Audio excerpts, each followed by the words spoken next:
li l-kap tal-Partit Nazzjonalista lanqas biss jista' jmexxi l-partit tiegħu stess mhuwiex sigriet. Madankollu, dak li seħħ fil-Parlament fil-jiem li għaddew fejn 9 deputati opponew mozzjoni tal-kap tagħhom stess hija xi ħaġa storika li qatt ma rajna bħala.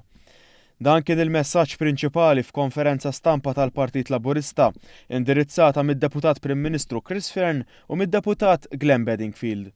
Il-kelliema tkellmu dwar l-inkwiet kbir li għandu Adrian Delija li mhuwiex jitħalla imexxi l-partit. Id-Deputat Prim Ministru qal li Delija biex jipprova jġiba żewġ ma' fazzjoni minnhom fih dan il-partit biex xorta waħda spiċċa rrabja lin nofs ieħor qed jilgħab bid-drittijiet tan-nisa li jħobbu lil nisa oħra. Il-Partit Nazzjonalista prova iwaqqaf dawk in-nisa illi għax għandhom orjentazzjoni li jħobbu nisa li mara li qiegħda f'relazzjoni ma' mara oħra u tixtieq illi dinha jkollha servizz mediku u ssifer biex tieħu servizz mediku ta' infertilità. Il-Partit Nazzjonalista l-bieraħ prova jwaqqaf il-gvern milli jagħti lil dawn in-nisa lif bħalma jagħti lin nisa oħrajn illi huma f'relazzjoni ma' irġiel.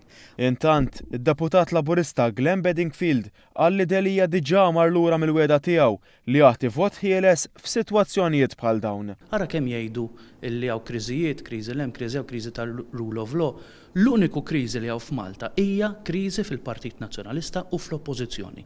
Adrian Delija ma għandux l-abbilta illi imexxi u qiegħed jitmexxa.